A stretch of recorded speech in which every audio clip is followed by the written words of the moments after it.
Hi guys, welcome back to my channel. This is Priya. I hope all you are good and fine.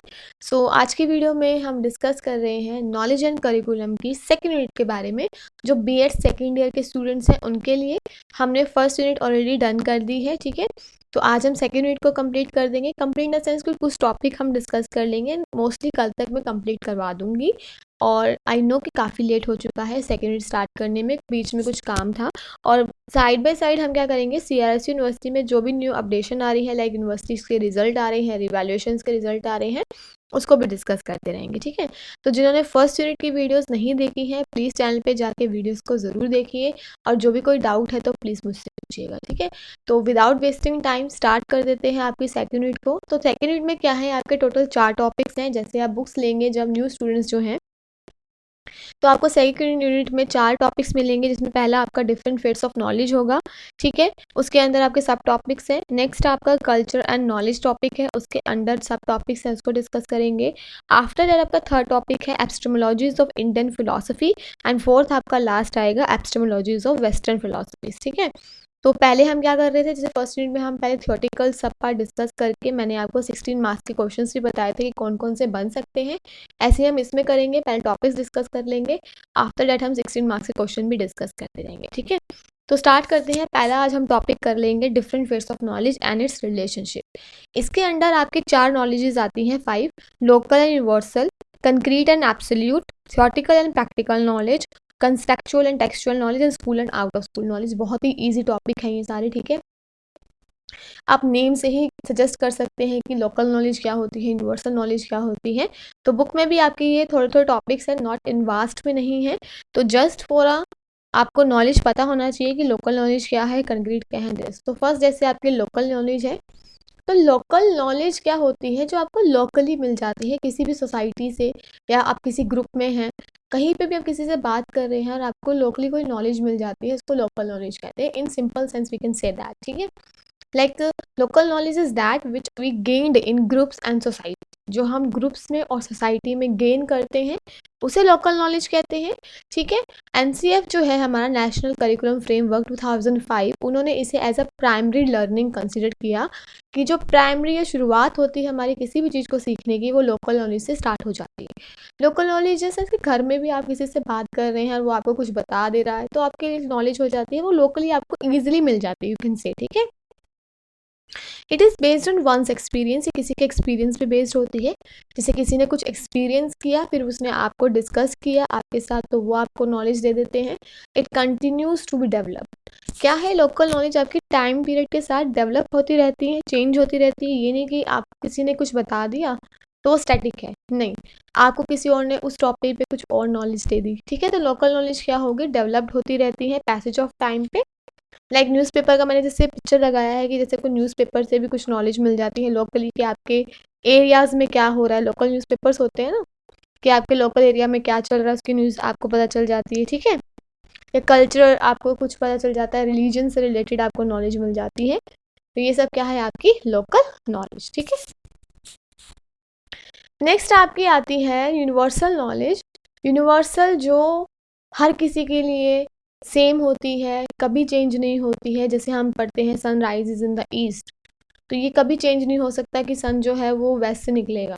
तो universal knowledge क्या है, जो सबके लिए same है, सबके लिए कॉमन है, सबके लिए क्या है, यूनिवर्सल है। सिंपल का मीनिंग क्या होगा, दिस, ठीक है। तो यूनिवर्सल नॉलेज क्या होती है, वो चेंज नहीं होती, कॉन्स्टेंट रहती है, रियलिटीज़ पे बेस्ड होती है, ठीक है। जब वैसे which is based on universal truth, like sunrise in the east या water boils at 100 degree Celsius. तो ये सब क्या है, एक यूनिवर्सल नॉलेज है, तो जिसको हम चेंज नहीं कर सकते। लाइक मैथमेटिक्स के कुछ फॉर्मूलेज होते हैं, फिजिक्स के कुछ फॉर्मूलेज होते हैं जिसको आप चेंज नहीं कर पाते, तो वो सारा किस में आता है, आपका यूनिवर्सल नॉलेज के अंडर आता है, ठीक है। ठीक, और इसके कुछ ऑब्जेक्टिव्स होते हैं। आप कह सकते हैं कि अवेयरनेस क्रिएट होती है आपकी इस नॉलेज से वुमेंस के अंदर, ठीक है। तो based on universal knowledge man should be able to know his destiny, उसको अपनी डेस्टिनी के बारे में पता चलता है। रियलिटी क्या है उसके बारे में उसको पता चलता है, ठीक है। तो ये सब क्या है, आपकी यूनिवर्सल नॉलेज। ये आपके बुक में भी कुछ छोटे छोटे टॉपिक्स हैं, तो इन सबको मिला के आपका एक 16 मार्क्स का क्वेश्चन बन सकता है, तो हम उसको उसी तरह से डिस्कस करेंगे, ठीक है। नेक्स्ट, पहली क्या हमने पढ़ी, लोकल एंड यूनिवर्सल। सेकेंड आपकी आती है abstract and concrete knowledge. So abstract knowledge क्या होती है? Abstract knowledge is about understanding the multiple meanings. जैसे कि आपको कुछ चीज़ पता है और आप उसके मल्टीपल मीनिंग्स निकालना या सोचना शुरू कर देते हैं, उसको एब्स्ट्रैक्ट बोलते हैं। वी कैन से अ डीप थिंकिंग, जब आप किसी चीज़ की करने लगते हैं ना, उसको एब्स्ट्रैक्ट बोलते हैं। जैसे कि आप कभी एक सस्पेंस स्टोरी पढ़ते हैं या पिक्चर देखते हैं, तो आप सोचने लगते हो ना बीच बीच में, अरे इसके बाद अब ये होगा, नहीं इसके बाद ये सीन आएगा। तो आप डीप थिंकिंग करना स्टार्ट कर देते हैं, आप उस चीज़ के डिफरेंट डिफरेंट मीनिंग निकालना स्टार्ट कर देते हैं, तो उसको बोलते हैं एब्स्ट्रैक्ट नॉलेज, जो आपके आइडियाज़ पे बेस्ड होती है मेनली। ठीक है, तो ये क्या है? आपकी एब्स्ट्रैक्ट नॉलेज है।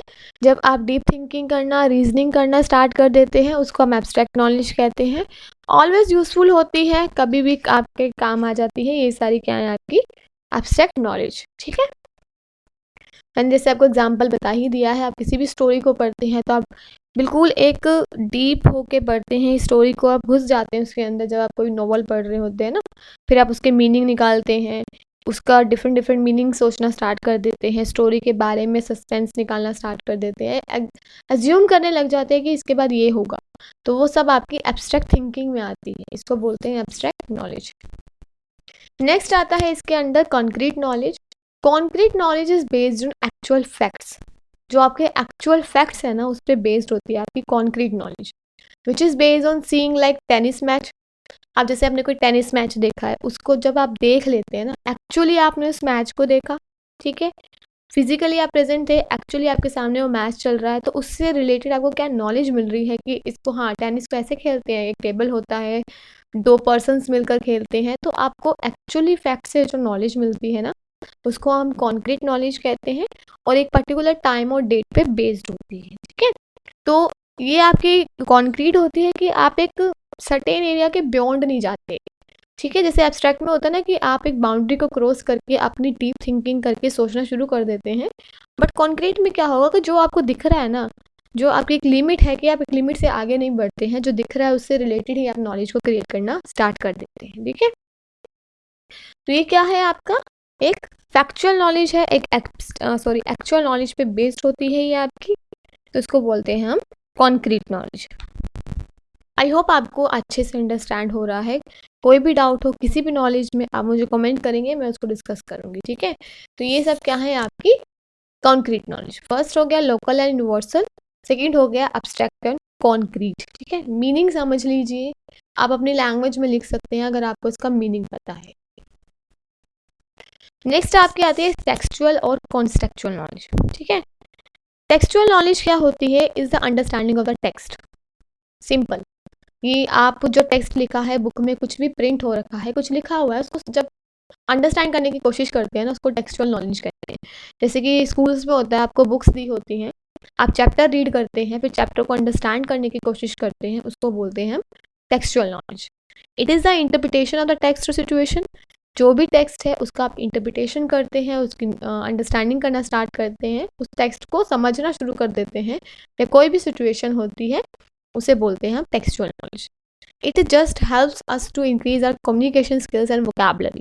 ये जस्ट आपकी कम्युनिकेशन स्किल्स को और वोकैबुलरी को इंक्रीज करने में आपकी हेल्प करती है। तो ये सब क्या है? आपकी टेक्सचुअल नॉलेज। ठीक है, तो टेक्सचुअल हो गया।